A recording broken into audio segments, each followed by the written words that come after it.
What's up? What's up? It's your boy, Crypto Pedro, and as always, we're a trader by discipline.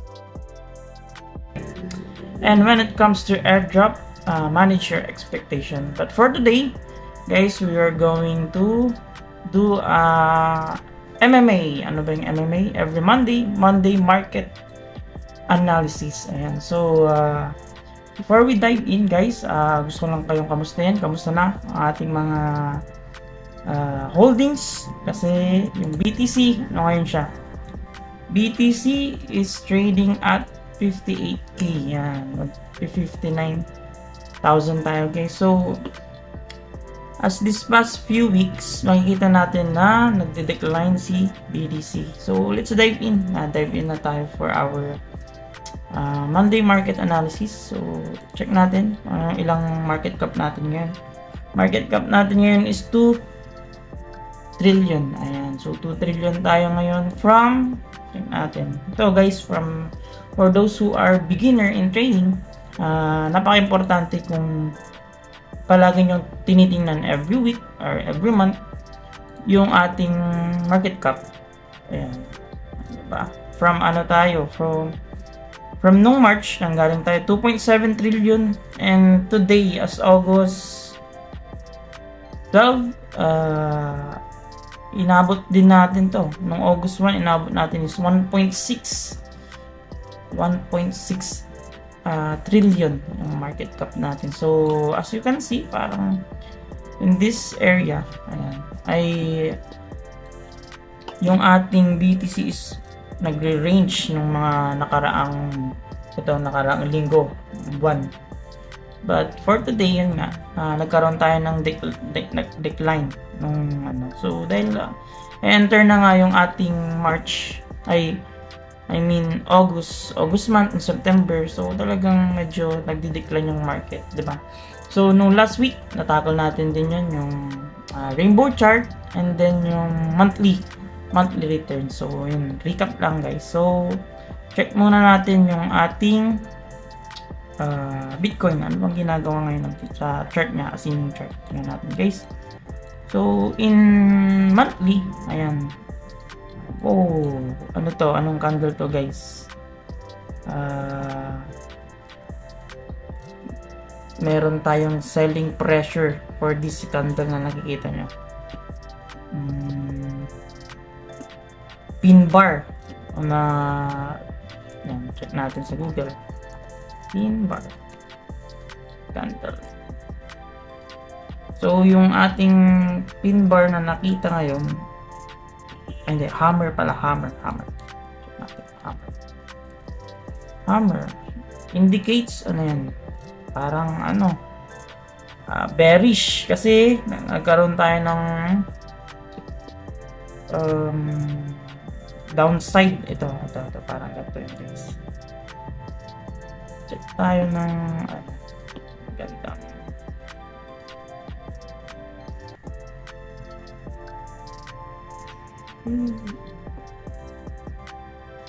Ito, hammer ito. So, yung monthly natin, hammer siya, forcing, kita natin na mas malaki yung selling pressure. But on the other hand, pag weekly, titingnan nyo, guys, price action muna tayo, tingin muna tayo ng anong ginagawa ng market. On basis natin is yung mga candlestick. And check natin din yung siguro bago natin i-check, kasi meron tayong tinitake na trade. Yan, nag-take tayong trade. Pero makikita nyo dito, guys, is yun, nag-try tayong mag-check nung Friday and Saturday, and meron tayong nakitang parang setup. Yan. So, yung setup natin is, again, guys, itong ginagamit nating indicator, itong nakita nyong mga moving average, it is from Emperor BTC. Script yan, guys, so hindi nyo na masyadong kailangan. Pag lumabas yung peak, indicating that there's a possibility na magkaroon ng uptrend momentum yung market. Pagdating naman sa end, on the downside po tayo. So, yun lang. If you want, bago natin check tong trade na to, if you want a free course pagdating sa masterclass, credits to Emperor BTC, meron po tayong Telegram group. It is free. Yun, bulletproof your trading, nandoon.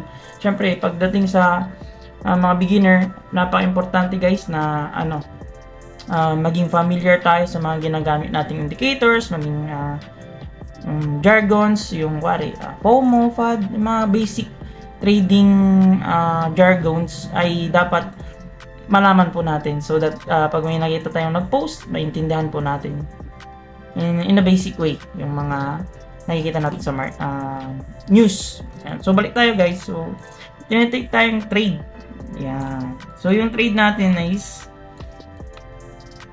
meron tayong nakitang yun sa daily is downtrend momentum, and then meron tayong nakitang pumasok dito. So we are on the uptrend momentum. Yan. So nakita natin uptrend tayo. Pero syempre as nakita ko, syempre Friday yun Friday. So nakikita ko yan, so magpa-partial TP tayo 50% doon. Nakita natin na Friday is parang nagkakaroon tayo ng chinek ko dito, parang may resistance at this level So nung nasa uptrend tayo, meron tayong sa daily. Yan, parang may chinecheck akong fair value gap as this level. Ito. Pag sa mga yan, fair value gap. Pag sa mga ICT, ayan, ICT strat, for at least a fair value gap sa kanila siguro So hindi tayo ICT, pero yun yung tinitingnan natin. And then again guys, nasa price action tayo, kaya importante din to. So yun, yung fair value gap nakita natin, and then tumingin muna tayo ng swap. So yung swap, yung liquidity, liquidity swap, pag-aralan nyo rin yan kung beginner kayo, nandun yun. Meron ma-explain dun sa free trading course natin. Then may nakita tayong setup, again ito yung stop loss mo dun sa taas ng swap.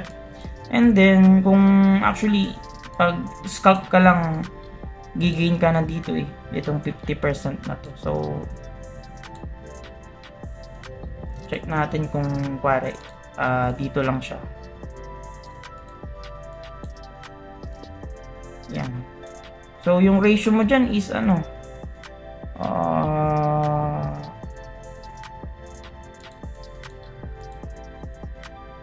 parang 1:1 kamo na, or more than 1:1. So yun, kung yan, TTP na yan. Kasi ito yung high. Itong high nito nung Wednesday. Yun. Itong high nito is 575. So TTP na yan. So trading is the simplest way to earn hard money. Yan. So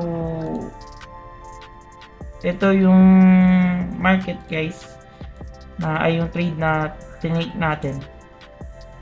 But again, yun nga lang, wala tayong dyan guys, entry. Pero sayang. Pero kung nakita nyo yun, balik natin.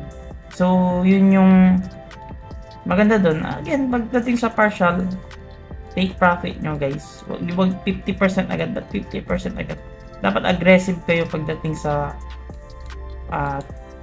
taking a profit pagdating sa trading, kasi kainin lang kayo ng market guys. Again, yung mga kalaban nyo dito, yung mga matitalinong tao din na kumikita ng pera. So yun, again, ito may nag-indicate ng downtrend momentum. So kung magtatanong pa rin kayo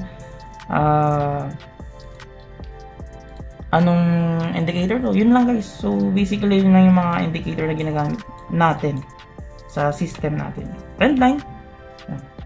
So update tayo, yun nga, BTC, I'm still expecting for the 48 to 46k level So yun yung ginagawa ng market as today.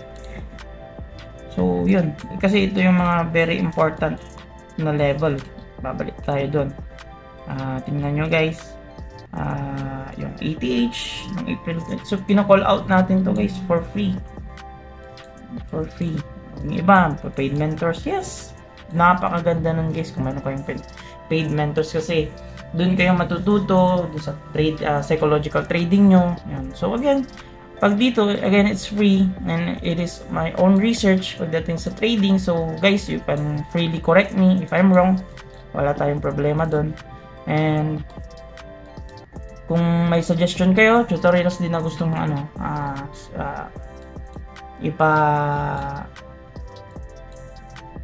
parang technical analysis, ganun. Ayun, as far as kaya natin explain, ganun. So, yun. At makikita natin, yes, BTC is declining, pero bakit tumataas yung mga puro green yung mga altcoins yan? Kasi guys, syempre, pag titingnan nyo yung, for example, tingnan tayo ng example natin. Siguro dito sa tingnan natin dito sa. So yan no guys, free. Meron tayo dyan sa mga airdrop din kung magpa-farm kayo ng airdrop. Ayun, Litecoin tayo dyan. Again, yung bago ngayon na mga listing dogs, major. Watch out those airdrops. Sana medyo pumaldo kasi meta yung Telegram but sabi nga ng iba, nagsasaturate yun. So, let's see kung paano mag-play out pa din yung mga so, check natin yung mga ganong airdrop guys. And yun nga, check natin kung ano nangyayari sa mga altcoins. Siyempre, ETH.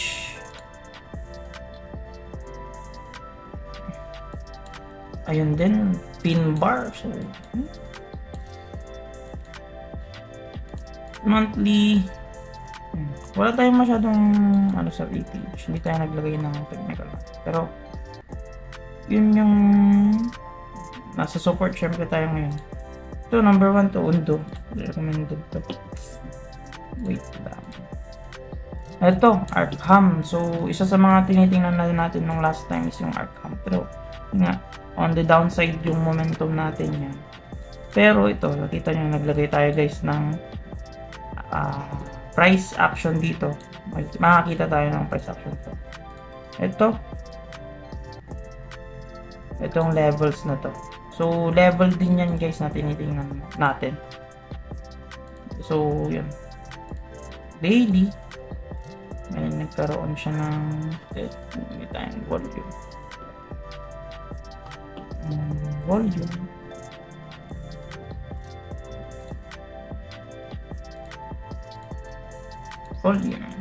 Simple volume lang tayo guys. Yun. So, wala pa din. Wala tayong nakikitang masyadong volume even on.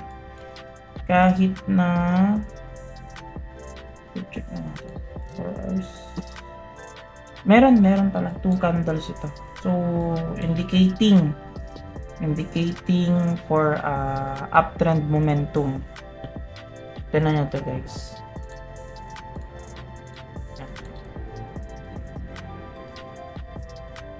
Ito, search nyo lang to guys yan. Ito. Dito na lang pala tayo guys. Kasi meron na tayong na-set dyan.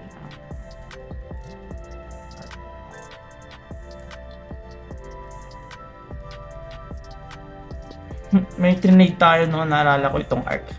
Akala ko yung tinitrade ko yung ARK, pero na-trade ko pa yung ARK. Coinbase. So, yun. Yan guys, indicating an uptrend momentum tayo. So, pag nakita natin sa daily, yan, nasa downtrend momentum pa rin tayo. Pero nakakita tayo ng pero above average yung selling volume nito eh. So, be careful guys. Yan. So, kung papasukan nyo yan guys, maganda din. Siguro, spot. I recommend spot pa din. So, balik tayo sa BTC Group. Yun lang guys. So, if you are looking for a community for free, at least will guide you. Yan. Feel free to go to my bio. Yan. Check nyo yung link. Check nyo lang guys. And so try nyo. Download nyo to. Yan. Bulletproof your trading. Ito. Bigay tayo ng konti. For at least. Yan. Ayan. Number 1. Yung technical trading na yan. Candlestick. Number 1 na pag-aralan nyo. Hindi ko masyadong ito, price action lang. Price action guys. Or ito muna, ATH. Ano yung ATH? Bearish, bull, bull trap. Ano yung mga jargons sa trading. Ayan. Fib levels, FOMO, FUD. Ayan. Lower, higher time frame. Ito. Price action. So, free lang yan guys.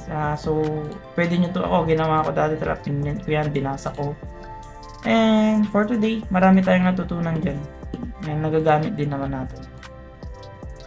Again, ito din sa Bitcoin dominance. Napaka-importante din to. So, yung check nyo yung Bitcoin dominance. Kasi tumataas yung Bitcoin dominance. Yan. Ayan, declining. Kakaroon tayo ng declining sa Bitcoin dominance. Bakit tayo nagkakaroon? Alt party na rin ba to? Kasi, ito na guys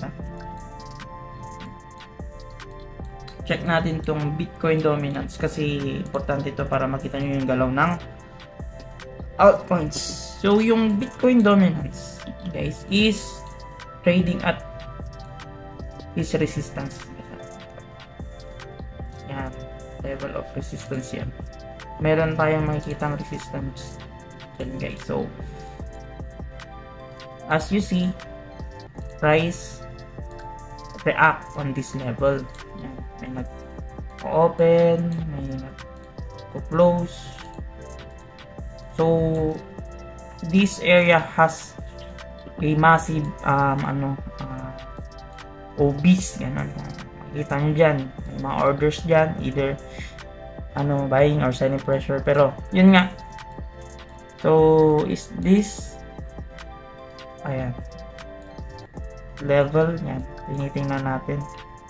Either, yan, pag natapos yan, major support na pwede nyo makita kasi monthly to. Ayan, 48%. Kasi may price action dyan. Yan na, price action. Price action. Titingnan nyo yan dito ang level. So, either way, pag monthly yun guys So, sa weekly, ito, dito ang level. Yan, dito ang level. So, hindi ko na masyadong lalagyan guys. So, yun yung ginagawa ng Bitcoin dominance. So, uptrend siya. Yes, uptrend siya sa monthly. Pero bakit tumataas yung mga altcoins? Kasi nagkakaroon na tayo ng decline. Nagkakaroon siya ng decline. So, yan malaking candle na nagkakaroon ng red. So, wait for it for this past siguro dadaang mga rest of these days. Ayan. Pag nagkaroon tayo ng candle close below this area, yan, ito. Expect those altcoins where yan, magkakaroon ng uptrend momentum. So, yun lang update natin guys. So, check out nyo ang mga magbe-breakout na mga alts. So, yun. Suggest kung meron kayong extra, maganda pag spot. Spot nyo na lang guys. Huwag nyo nang masyadong i-futures. Masisira ang buhay nyo. So, that's all for our Monday market analysis. So, kung gusto nyo pa ng mga ganitong content guys, it's all for free. So, yan, check nyo yung ating Facebook page, TikTok, YouTube. So, again guys, it's your boy, Crypto Pedro. So, follow for more.